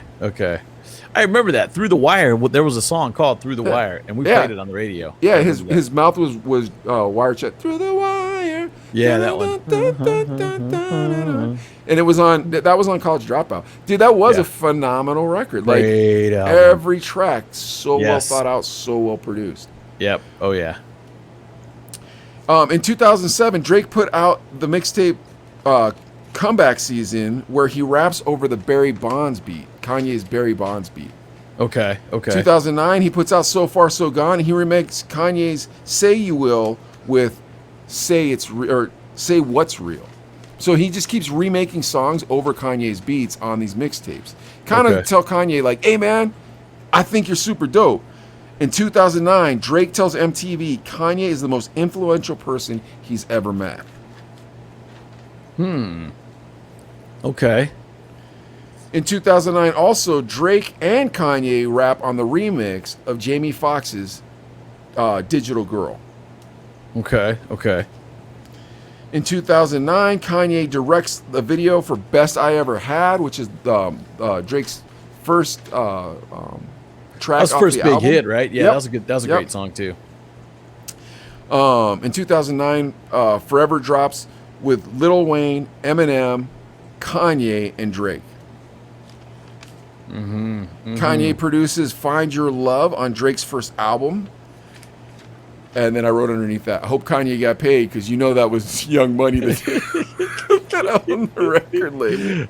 It was more Cash Money that didn't pay, but Young Yeah, I Money was know. under Cash Money. So yeah. In 2010, Drake drops Thank Me Later. It hits #1 on the Billboard charts. Yeah. Kanye tells XXL magazine that Drake is the first artist he's ever felt threatened by. I remember that. I do remember that when he said that. And he You ready said it for- in a weird way too. He was You kind of ready like, for the sissy fight? oh yeah, here. Okay, it begins. This is where it begins. So Oh, this boy. is where the beef starts. This is where the heels so- come off. Yeah, so I don't understand this. Like, this guy's so intimidated by this young guy, then rather than just being like, look, bro, I'm going to build you up. If you're a bigger artist than me, who cares? It is what it is, man. Yeah. The stars got to shine. But instead, they just do these petty things to each other. So Kanye goes on Juan Epstein's podcast and says Drake has gotten too big and he needs to adjust. Then Kanye is about to put out his album. There's a track on there called All the Lights, and it's him and Drake, and he leaks it. So it leaks to the internet. Everybody hears it. Everybody hears him and Drake's verse. When he puts the album out, he takes Drake off the track. That's the first cannon shot in this battle. Ooh. Yeah. So if it was me all the way, I don't even know that was beef. I had no idea. But whatever it is. Drake says he wasn't offended. But in September 2010, Drake was seen with Kanye's ex-girlfriend, Amber Rose, at a nightclub. And they started dating. Now, have you seen this Amber Rose? Yeah, not my She's type. bald-headed, man. Yeah, she shaves her head. Yeah, like- she's thick. I mean, you know, but it's just now. So are we implying that Drake dated her because Kanye used to date her? We're not implying, bro. That this whole beef has been implied. You know what I mean? Okay. Be a man, okay. dude. Just tell him, I'm mad at you, bro. Don't go date his ex-girlfriend. You know what I mean? But That's you know you're not weird, supposed to dude. do that, bro. You know you're not supposed to date your homeboy's ex-girlfriend. You That's know just- you're yeah, not supposed I to. wouldn't do it, and I would never not to be an a-hole about it. Yeah, I wouldn't date your ex. It'd still be weird. Think about it, bro. You're the #1 Billboard artist right now. You can have any girl you want. Why are Any you taking his girl. ex-girlfriend? You did that on purpose. You are now Eskimo brothers, Yeah, that's weird too. and you did. That's the part that I'm like, yeah. So the next, Drake goes on like MTV and the radio and all this stuff, and he says, "You know what? I want to put out a power album, a power duet album, me and Yeezy. I want to put out this album. I want to put this album. It's gonna be epic." That month, Kanye and Jay-Z put out "Watch the Throne," where they do exactly what what Drake said he wanted to do with Lil Wayne. Oh, right. I remember that. Oh, Remember geez. that album? It had the Yes, Otis Redding there was- cut on it. It was really good. There's a couple good songs on there too. Yeah. Yeah, I remember. Yeah, that's cool. Oh, okay. So is that? Yeah, but Jay-Z's huge.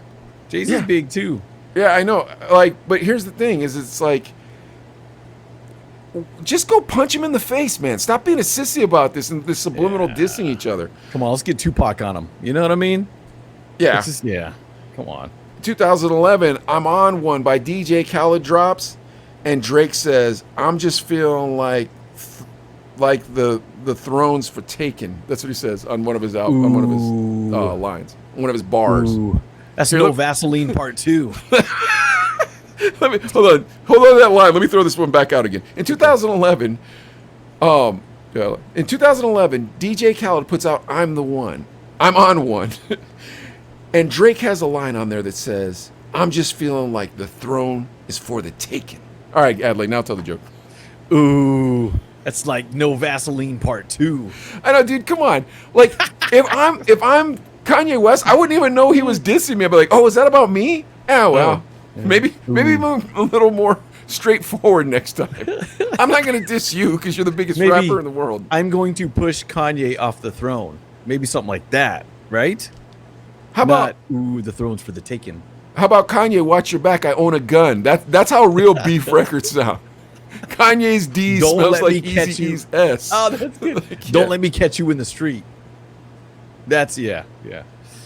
Ooh. Yeah. I'm So gonna take your throne. yeah. Then in 2014, Drake tells Rolling Stone he thinks the Yeezus album was whack. He just tells them, he's like, I think it's whack. Hey, dude, this might be inappropriate. Nah, I don't want to say it. What about? Is it about the Yeezus album? Well, I was gonna say this ain't beef. This is Lady Toot. Yeah, it is definitely queef, not beef. It definitely is. All right. In 2014, Drake's recorded saying he's mad because Kanye won't give him any beats, and he says we deserve those beats. We earn those beats. And Kanye's just holding back beats. Oh my gosh. So yeah, I know. Here's another. And mind you, these guys all have millions of dollars, and they're fighting over this stuff. Not only that, they live a block away from each other in Calabasas. In Calabasas. Yeah. Oh my gosh, dude, that's crazy. Oh jeez. Then in 2015, Kanye drops a track called Facts, where he says if Nike didn't have Drizzy, they wouldn't have nothing. Huh? You see the diss in that? Because he's saying Nike needs Drake. Yeah, I don't know how that's a diss though. Ooh. Well, all the sissies that agree with this diss said it was because he just signed that deal with Adidas, and so he was somehow dissing. I don't see it as a diss at all. Like, it doesn't make sense. yeah, if I said if Nike didn't have Michael Jordan, they wouldn't be nothing. Am I dissing Michael Jordan or am I telling the truth? Yeah, well, yeah, because then it's kind of like, oh yeah, trust me, Drake being with Nike is good for Nike. That's not a diss. That makes no sense. It's crazy. Okay, here comes the most egregious diss in this beef that these two guys have. Hold on, Adlai, and I hope Cade's nowhere in the room because I don't want him to hear these type of things. Obviously, my children are in bed. Ready? In 2016, Drake drops Summer 16, where in the album he says, I have a bigger pool than Kanye. No. This is really what the beef is, dude. Like, you know me, bro. You know I go deep in the paint. You know I look for everything, bro. I'm the one that told you about how I'm the one that told you about how Death Row would go on tour and tell them that they couldn't have Ja in those stadiums. I taught you that. You know what I'm saying? I go deep in the paint, son. Huh? I'm the one that told you about how 50 got shot 9 times. I go deep in the paint. So this beef that sucks, it's not my fault. I went deep. Wait. I didn't realize that Drake had a bigger pool than Kanye. Wait, you want to know how Kanye responded? Oh, we capped him. No. He immediately has a lake built by. at his house. Whoa, wait, what? He immediately had a lake built at his house. So pool. I'm gonna build a lake. Dude, it's funny. You know what I'm saying? I mean, this is it, like entertaining. Like, dang, he said, oh, says he has a bigger pool. Ooh, he built a lake. I don't know. That's April 2016. He puts out Pop Style as a single, but it's just a single before the album drops, and it's going to be the lead single on the album. And on the single, it has Jay-Z and Kanye. Can you guess what he did to hurt old Kanye's feelings when he put the album out? He removed Kanye and Jay-Z. And Jay-Z. Yeah. And so it's just a solo song. He removed. Oh, so he dissed Kanye and Jay-Z. Yeah. Well, you know, they did the Guard the Crown album or whatever together, so he needed to slap both of them with his purse. Okay, here you go. At Ovo Fest 2016, Drake and Kanye hint that they will make an album together. Ooh, we can't wait. So now check this out. Kanye was out on his San Pablo tour, and he rants after 3 songs that he's mad because DJ Khaled and Drake gave too much payola to the record company or to the radio stations to play that song where Drake said maybe the crown's up for taking. So he does 3 songs, loses his mind, starts screaming that he's mad that they're playing the song too much, and leaves, dude. These people paying good money to see Kanye West. Dude, and I've seen Kanye live, dude. I saw Kanye at the Universal City Walk, Universal Studios. Gibson Amphitheater, I think it was. I could be wrong, but it was a really cool show, but it was weird. It was weird, man. Okay. Woo. But I didn't see him snap. That would have been cool to see him snap. Oh, man. I got a lake. It's bigger than your pool. After this, Kanye offers Drake a beat called Lift Yourself, and he invites him to come out to his ranch in Wyoming to help him work on the next album. So Drake flies out there, and he's like, yeah, man, this beat right here, how do you feel about it? He's like, I love that beat. I love it. I need that beat. And Kanye's like, I got it for you on your next album. You can have that beat. Now just help me work on my album. So Drake works on his album, right? They finish the album. Then Kanye drops that song, Lift Yourself, with the beat that he told you he was going to give Drake. Have you ever heard this song? I gotta go listen to it. It's not in my head. It goes like this. Poopity coop. Coopity poop. Poopity poop poop poop. Poopity snoop. Poopity coop. Poopity poop poop poop. Yes, that's exactly how the song sounds. Yes. So the beat was supposed to be for Drake, and then Kanye said, this is what I'm doing with your beat. It's funny. I mean, it's funny. I guess it is funny. It's pretty hilarious. It's like beef. Ooh. Nobody, I mean, if people are going like, ooh. That's what people are doing on the internet. Like everybody's like, oh. Dude, even LeBron, bro. Like, we'll get there in this segment. Like, LeBron was acting like Oprah when he had him on that barbershop show. Hold on a sec. Okay, Drake tells Kanye while in Wyoming that he has an illegitimate son, and also that he's going to drop an album in June. Kanye then drops all his good music track artists at the same time, their albums at the same time Drake drops his album, all around his June release date. Ooh. Yeah. Then Kanye produced this record for Pusha T, and oh man, I don't remember the name of the song. Hold on a sec. I can picture the video, kind of, right? It was where he showed Drake in the with the blackface. Blackface, and he makes fun of him, and then Pusha T tells everybody that he has an illegitimate son on the record. Oh, and he learned that from Kanye. Well, that's where the question comes from. So now Drake drops the Duppy style freestyle, making Kanye's relationship with forgot about this. Sorry, let me start over again. He drops the Duppy style freestyle. So then Drake drops the Duppy style freestyle, and he makes fun of Kanye because Kanye thought he was supposed to be the CEO of Louis Vuitton, the next CEO of Louis Vuitton, and they gave the job to somebody else. I didn't even write the guy's name down because I could care less about Louis Vuitton, and I think it's ridiculous that Kanye's furious at life because he thinks he should be the Louis Vuitton Don. You want to talk about an entitled person, dude? That guy has such thin skin. Yeah. So he puts out the Duppy freestyle, and he makes fun of Kanye because the other guy got the job. Dude, this is insane. Can we go back for 1 second? Yes, please. Okay. Dropping an album the same time as your competition drops theirs. Dude, that just seems so petty, whatever, dude. Because, dude, back in the day, you drop albums when you dropped albums, and if they were both dope, they would both sell. Bottom line, if your album sucks, people don't buy it. That's just what it is. If I say, come on, and nowadays of streaming and stuff too, nobody buys albums anymore. You program it into your YouTube Premium or whatever it is, you know? So, dude, if you drop an album the same time, it's a matter of an hour because I'm probably going to listen to one of the albums and then the next album. So, dude, that's I just don't get that move. The second thing is leaking out this info that you've got an illegitimate kid. Come on, bro. How many kids do Eazy-E have? How many DMX? How many were? You know what I'm saying, dude? They Nobody just shot you, cared. bro. That's the thing. They'd be mad. Yeah. They just go shoot you. Like, bro, They're I'm like- gonna shoot you. I'm not gonna tell people about. Dude, here's the lyric. It goes like this: You're hiding a child. Let that boy come home. Deadbeat mother effer playing border patrol. Adonis is your son. Oh, Adonis is your son, and he deserves more than an Adidas press run.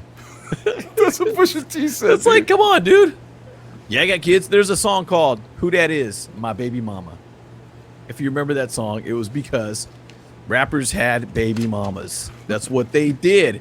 Dude, hiding what? Who cares? What's gonna dude, with this information released, did the world like explode? What happened?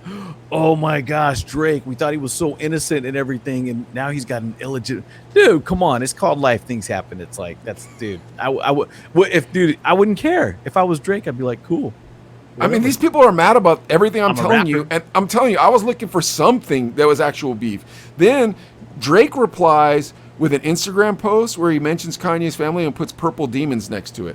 And then Kanye is like, when I found out what that purple demon emoji meant, is that what you're saying? And I'm like, what is going on? I don't know what it means, and I'm not going to look it up. I could care less. Oh jeez. Oh my gosh, man. First world problems at their peak right here. It's Kanye like, disses oh my Drake gosh. on a record called Making Mistakes. He says, too close to snipe you, too rich to fight you. Calm down, son, light skin. Then it turns out that Pusha T got the info from Drake's so Drake's producer was messing around with this girl, and then that girl was messing around with Pusha T, and she told Pusha T. Ah, okay. Woo! Then Great fire on that diss track. hold on, you ready? Because here Yeah. comes the one I will never believe, you will never believe. Then Drake went on the that barbershop show with LeBron. What's that show called? The Shop? Is that what it's called? I think so, yeah. Yeah, so he goes on Yeah. The Shop with LeBron, and he's like, I wrote the hardest diss track in the whole world. And that's how Drake talks, folks, by the way. And I was going to point it at Kanye. And then I just thought, it isn't worth it. But it would have ended his career. And I'm like, homeboy, have you heard of Kanye West? This dude is a black rapper that wore a Make America Great Again hat and then sold more sneakers than God knows who for like $1,500 a pair. The Yeezys. Yeah. Wow. Like, Oh my gosh, dude. Whoa. started his Mike. own church, married a Kardashian. Like, Mike, I got information that could ruin the United States as a whole, but hey, I'm not going there. I'm not going there, man. I can't do it. That's what? Come on, man. No. I want to Yeah. hear, but I do kind of want to hear this song now. he said, Did he that ever release it, or he never released it? Oh, huh? Jay Prince stopped him. And then Jay Prince went on a press tour to talk about how he stopped him from doing it. And it's like, Jay Prince, nobody knows who you are, dude. This is your only time in the limelight, and the only reason why you're in the limelight right now is because you have two famous friends. Like, nobody cares. And nobody, dude, if you believe that Drake wrote a diss record that could end Kanye's career, then you've never seen Kanye try to end his own career. That dude is the hip hop Donald Trump, dude. That dude is hip hop's Donald Trump. Yeah. Tell me I'm wrong. He's crazy. He's The, crazy. the only one who would have been doper to see live longer would have been Old Dirty Bastard, which brings me to a new segment we got to start on the show. We should bring up dead rappers and then kind of predict what their lives would have been if they lived this That's long. great. Doesn't that sound I dope? love Old Dirty Bastard. Exactly. I loved his album. Because he died, we got Kanye. Because Old Dirty Bastard was the weirdest dude in hip hop, and when he died, the throne went to Kanye. That's the only throne this guy gets. And I'm not trying to take away from his accomplishments. He has a lot of accomplishments.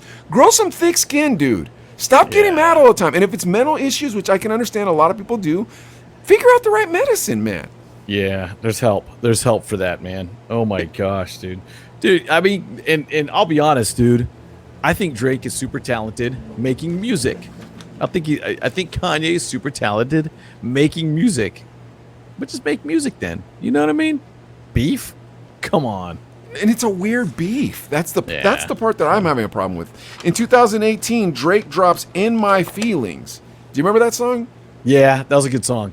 Oddly Yeah. enough, my daughter knew that song, and I have never heard that song before. So this morning, I was listening to it, and I was walking up, and I was like, "Kiki, do you love me?" And Sachi like knew the whole song. I'm like, okay.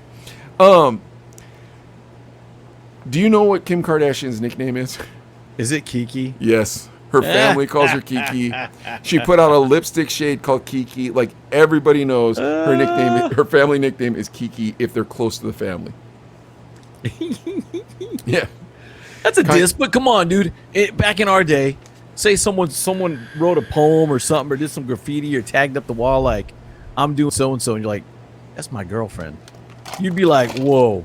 You'd call them out, like literally face to face, don't you think? If you really love the chick. I'll say this.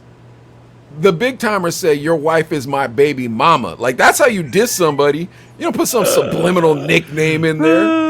You remember that lyric? Your wife is my baby mama. Yeah, like that's a diss. That's yes. And that's just one line. You know what I mean? Yeah, like yeah. So, and you know that to the point. They're aiming that to somebody. So like this Kiki, do you want me to say, bro? If you and him are the only ones that know this nickname, why do we care? But the hard part is this: that song blew up, dude. Dude, and it was just supposed to be an album cut. And it kind of it blew up on like TikTok where you jump out of your car and do the dance. Are you riding? I kind of remember watching it and stuff too. But yeah, it blew up, and it was like, oh man, Kanye was flipping about that, going crazy. Well, so then Kanye puts out a tweet where he's like, if you were dating a girl called Rihanna, I wouldn't put out a song called Riri. You know what you're doing. Also, he basically just admitted it. Then in 2021. Or 2019, Kanye tweets, Drake is running around like Tupac. Oh, wow. Yeah. How are you going to disrespect Tupac like that? In July 2021, Kanye's homeboy tweets out, hey, looking for Drake's drop date. Swiss Beats, holler at us. Whoa. That's funny. I know. Let's see. Kanye leaks 2 tracks from his new album. On Pure Souls, he said, I could give $1 to everyone on earth. Man, that's gotta be God's plan. Wow. Ooh. God's Plan was a good song. That was a good song. But that's not a diss. How is that a diss? I can't understand what's going on here. Like, I feel like, am I not getting, am I so old that I don't know what beef really is anymore? It's really, again, Lady Toot is what it is. Because that, dude, it's sad. It's, oh my gosh. And dude, and I even went, after we talked about this, both are, I don't know if you're going to talk about this yet, but their albums dropped recently, like last week or whatever? Yeah. No, this beef is ongoing. Like, it's still going on? I have last week in this book right now. So keep going. Go ahead. And I listened to the albums. And there's a couple stuff. I mean, Drake's kind of got that musical kind of harmony kind of, sing-songy stuff, and it's not bad. And then, Kanye's got this, dude, it just kind of made me think about these albums. Kanye, more in particular, is just, there'll be interludes of just organ. Whoa, whoa, and it'll go on for like, I'm looking, because I'm playing it off my YouTube Premium. And I gotta plug YouTube, right? Yeah. But you're just kind of like, okay, is this gonna end? When does a song kick in? And it'll go on forever. And then he made the album for his mom, so maybe she liked that kind of music. His mom died because Donda, right? Donda. Yeah, Donda. Yeah. Because it was weird. The first little clip is a minute of a girl saying Donda, a minute of Donda, and you're like, okay. And again, that's cool. He made it for his mom and stuff too. But Kanye disses Drake again on the song called Junior. Then Drake goes on Trippie Redd's new album, Trip at Night, and he disses Kanye. Kanye went on the gram and disses Drake with a picture of the Joker. Ooh. And it had something to do with his watch. I have no idea. It was so abstract, I couldn't even figure it out. Next, Kanye posts Drake's address on the internet. You can find that anyways, don't you? I know, think? it was pretty public information. Then he took it down. I know. You can find that. Yeah, you can find it anyways, dude. That's like giving out a phone number. Ooh, well, whatever. You block the call. 2 weeks ago, Kanye drops Donda. Drake drops Certified Lover September 3rd and has Jay and Kid Cudi on the track 7 a.m., but subliminally disses him. Ooh. I gotta go back and listen to it again. Oh my gosh, but yeah. Okay. Oh my gosh. Now, last week, or I'm sorry, 3 weeks ago, Kanye had leaked the song. I think the song's. I'm trying to remember what the track's called. I want to say the track's called Donda, and it was a duet track with Andre 3000. Yeah, I remember hearing that song. Yeah. So yeah. Andre was like, I remember when my mother died, and I know you're making an album about your mother dying. So I was really blessed to make a track with you about your mother dying. And do you know what Kanye's bars were about on that track? Don't say dissing Drake. Yes. Oh he my dissed God. Drake on that track, took Andre off the track, and put the track on the album. So Andre 3000 got taken off? Yeah. Dude, that's just when dude, it becomes your mission in life to diss a dude for and you're not hurting them, I don't think. I don't think they're hurting each other really, except pride maybe. And it's like, dude, let it go sometime. This has been going on for like 10 years now. 12 years. Here's the thing. Andre 3000 is one of the most sought after artists right now. Like if like that would have been a certified banger. That would have been, go ahead and name classic songs that never die. Big Pimpin'. That would have been Miss Jackson. I'm sorry, Miss Jackson. Ooh. That would have been the DRE. You know, I mean, like just so many of those songs that are like, that's the best song that was ever written in that era. That would have been that song, and that album would have been remembered as that album. But he is so petty, he would rather talk one of the greatest rappers in the world into coming on his track and fool him into believing that it was emotional about his mother, to then disrespect one of the greatest rappers on his track just to get at Drake. Insane. It makes no sense. It makes zero sense. Is mom proud of that? I don't know. I gotta question that. I bet you she's like, dude, seriously? Andre 3000's a weird dude, but I would never disrespect him. Dude, he's Outkast, man. One of the best old school hip hop groups ever, man. Great lyricist. Yeah. Party music, always had you in a good mood. It was hip hop that wasn't gangster. It was he was experimental. He challenged super it. Experimental, super fun. That was hip hop right there, doing something that people didn't expect, taking a chance, thinking, because Andre 3000 was like, are people gonna think that I'm not hip hop if I wear a polka dot bow tie and green freaking what are those, the short shorts or whatever they called? Yeah, you're just thinking like suit. Yeah, you're like, dude, he went for it, and that's hip hop right there too. And then to put, dude, and believe it or not, I think a Kanye Andre 3000 track would have been ridiculous. It would have been a classic track that lived on forever, and that album would have been known as one of the greatest albums in hip hop. But instead, he chose to diss Drake. Oh, dude, get over it, you two. Seriously, because they are talented. They are talented dudes. Get over it, man. Bring me back College Dropout. Bring me back Best I Ever Had. Bring me back that stuff, dude. That's what I want to see, not, oh, my pool's bigger than yours. Ooh.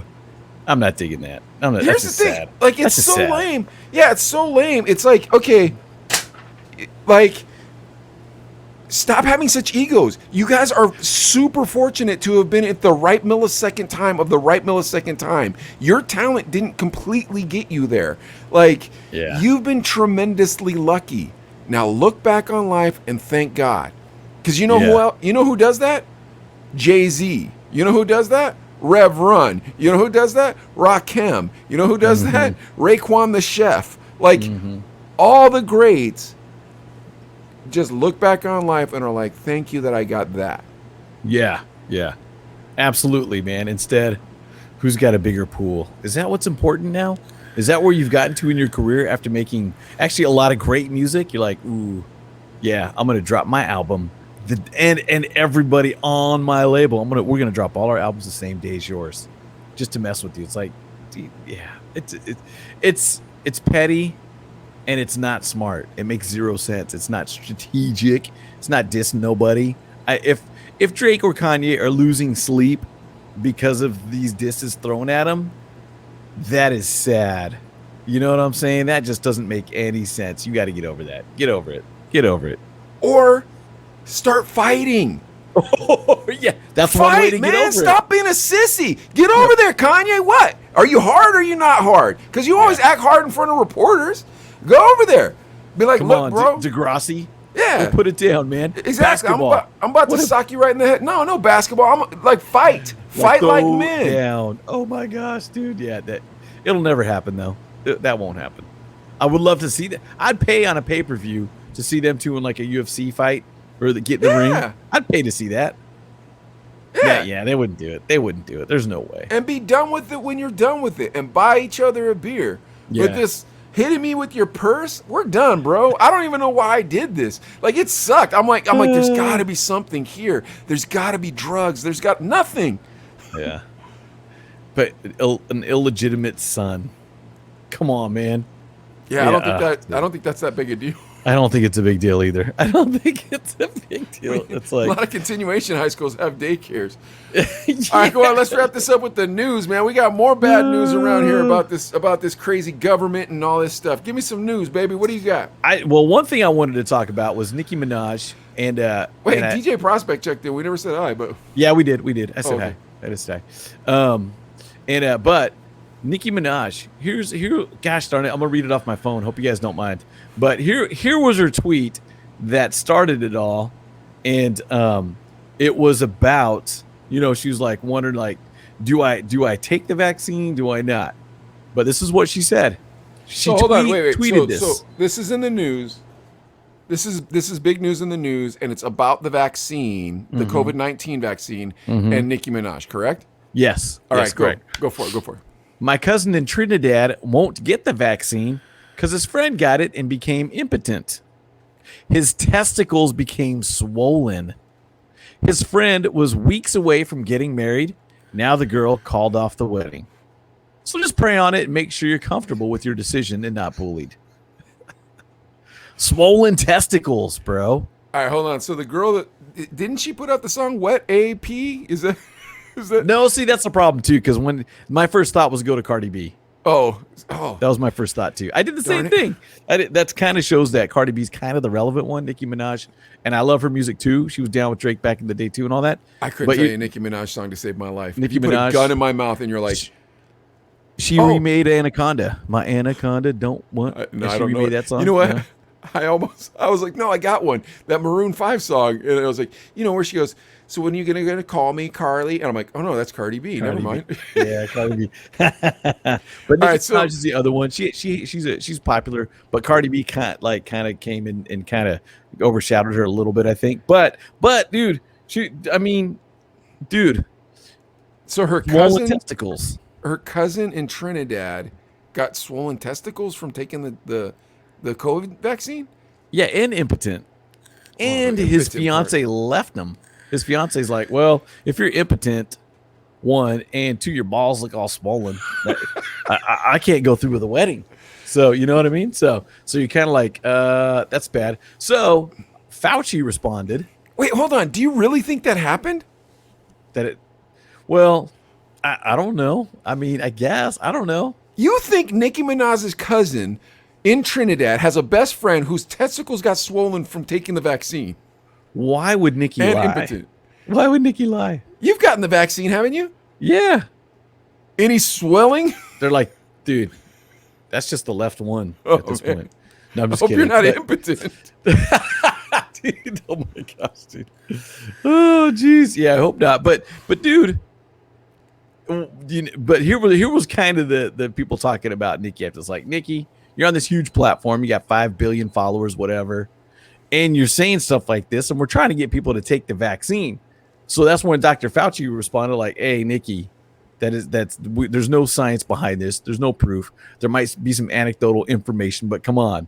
That's not what's going to happen. But you know what I know. Believe Dr. Fauci anymore, dude? I don't know either. I don't know either. Wear 18 masks. One over your booty hole. That's gonna help you from protect. That dude, there's a lot. Dude, there's a lot coming out about that Fauci man, about like how he knew about the Wuhan labs and how he was had a part to do with creating these viruses and stuff. Man, this dude, I think this dude's going down, bro. I think Fauci's going down, and I think that general from yesterday is going to go down too. But let's get back to Cardi B, Nicki Minaj. So Nicki says that her cousin's buddy cousin's Yep. friend got impotent and had huge testicles because he took the COVID-19 vaccine. Yes. Then Dr. Fauci, if I'm Fauci, I'm not talking anymore. I'm going to hide somewhere. I'm going to do a Biden. You know how Biden, when he was running for president, like you just didn't see him for Disappear. months? Smart I'm doing move. that if I'm Fauci. I'm going to bounce, dude, because he's under some scrutiny right now, man. But too late. He opens his mouth and says there's no science behind that. You should watch what you're saying. Then what happened? And then, so it continues because then, the Trinidad health minister is like, hey, what do you think of Nicki saying this stuff? And we're like, dude, we looked into it. There's no proof that anything like this could happen. Here's the crazy part, though. Just think about it. If there's pro-vaccine people, of course they're going to say, dude, don't worry about your balls, getting huge. Take the vaccine. I've heard that women are having issues with their menstrual cycles because of the vaccine. Really? Yeah, man, and like a lot. I've heard a lot, and not like on some weird thing. I've heard it like on Fox, CNN, Fox, Even both. Vice. Okay. You know what I mean? Like real stuff, not like YouTube channels or whatever. Now let me ask you this: would you rather lose your sense of smell or have huge testicles? Lose my sense of smell. Now, real quick though, so didn't Joe Biden get involved in this somehow? The White House got involved too, and the White House said this. And again, this is strange too because they supposedly reached out to Nicki Minaj, like, "Hey, come to the White House. We'll talk about the vaccine. We know you're a public figure. We want you to help us, get the facts right." And she said no. And I thought that was mad gangster. I thought like, okay, cool. She's all, no, I don't want to go. And then she tweeted about it like, man, the White House wants me to come over and talk about the vaccine, but why would my cousin lie? Why would I make this up? She was kind of saying stuff like that. And then of course the White House was like, no. We just said we wanted to get on the phone with her, maybe have do a phone call and talk about it and stuff too. And she's like, why would I lie about the White House inviting me? So it's a whole thing, man. But it was like Nicki is in the news a lot. And she did finally say like, look, I probably will take the vaccine, but I'm waiting till I'm ready. I want to see more research. I want to see it be out a little bit longer before I do it. So I kind of feel like good for her for standing up, but man, this turned into a little bit of publicity for her. So, so not a good bad for her thing for the publicity, but this is nuts. Now I believe her about the testicles. No, now I believe her because if she's standing that strong, like maybe somebody's testicles, maybe he got a bootleg shot though. I don't know. But here's the thing. Okay, it's a vaccine. You're going to take it or you're not going to take it. I've always felt that way. I don't think we should force people to take the vaccine. And I think that that's kind of her thing. It's like, look, I'm not going to take it until I'm ready. And I bet you a lot of people feel that way. But when it gets to the point where the president's like, hey, you better take this, and I'm going to start making it real uncomfortable. Everybody who has a company of more than 100 people, they got to, force their employees to take it. And it's like, dude, it's overstepping. Nobody likes you already, man. It's overstepping. Did you see that the Speaker of the House and the Republican senators? So the Republican senators were grilling the Speaker of the House about Afghanistan. Psaki, yeah. Have you seen this? I've seen a lot of that stuff. Yeah. Did you see the one where the guy asks him who's pushing the button for Biden, who's letting him use the microphone? Did you see that? No, I didn't see that one. Dude, so the senator, I wish I had his information in front of me. I don't know. I had it last time. So this senator, he just starts going to work on the speaker, and he's like, somebody's telling him what to say. We all know this, right? And the speaker's like, I don't know what you're talking about. I've always known him to speak. He'll speak his mind. He's like, he might speak his mind, but it doesn't make any sense. Yeah. Someone is running our country who's not that. Maybe he didn't go that far, but he went pretty far. And the Speaker of the House, dude, you could just see he was like, "I'm lying." I like that Nicki Minaj was like, "Hey, White House, kick rocks." I do too. Yeah, because here's the thing: I don't want my politicians and my rappers to know each other. Like Obama, God bless you, man. I have nothing against you personally, except for that. Hip hop. Yeah. And rock and roll and whatever kind of music is supposed to be rebellious. It's supposed to shake the world and make us look at the world and go, are you telling the truth or are you lying? Let me see. And if you're friends with the president, you're not going to say what you're supposed to be saying on those records. And here's the thing about the swollen testicles. There's an easy way to prove it. That is true. Send a pic.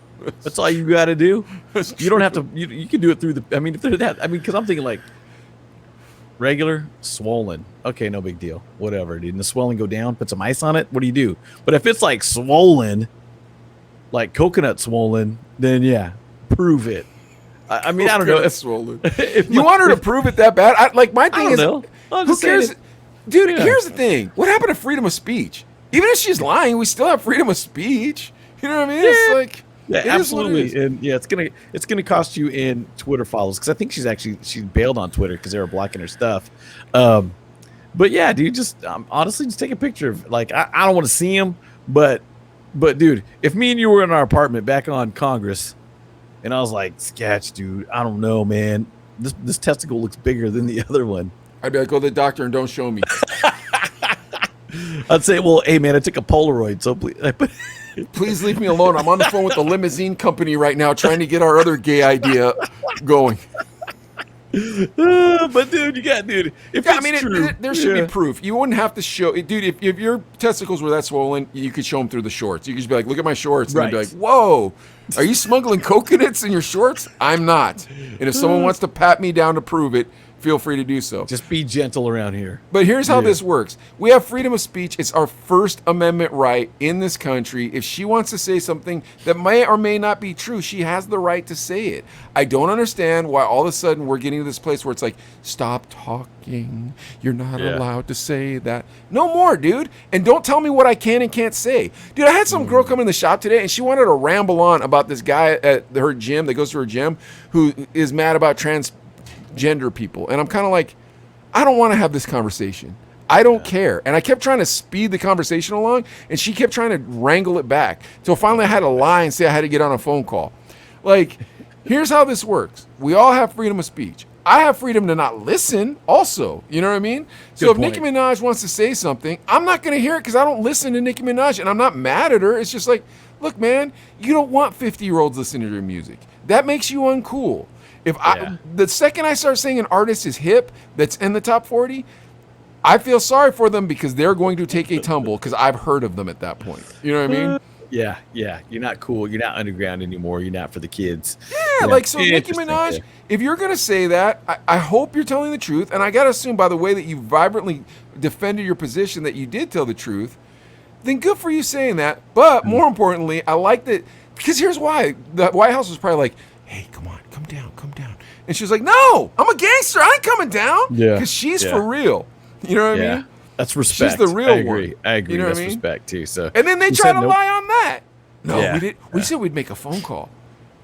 Do you trust this administration? Not at all. And who cares? Again, who cares? Yeah, we invited her down because we wanted to talk to her. That's all. So no, it was just a phone call. It was just a phone call. Stop with that, dude. With the crap show that this administration's trying to run, I don't believe anything ever that they're saying at all. And dude, it's one of those things where, like, no matter what Biden says from here on out, anyone who wants to oppose him can just say one word. What's Afghanistan. That? Afghanistan. Yeah. The border. No, just Afghanistan. We are never going to forget that. We will never forget that. Yeah. Like, this administration, I do not trust. And if they called me down and I'm Nicki Minaj, I'd be like, you're not shooting me. You're not drugging me. You're not going to threaten me. Say what you're going to say in front of everybody. Yes. I've got the platform. It's called Twitter, and everybody can see it. Let's go. Yeah. I got the platform. It's called Hit Records, and I'm not going to make diss records about you like this sissy makes diss records about Kanye. I'm going to make real diss records. But don't worry, I'm gully. I got lots of people who got my back. So I can hide right there, and you're still not going to touch me. Like, that's the thing, man. God bless you, Nicki Minaj. Unfortunately, I don't know one of your songs. I probably don't want my kids listening to your music. But God bless you for standing up for the freedom of speech.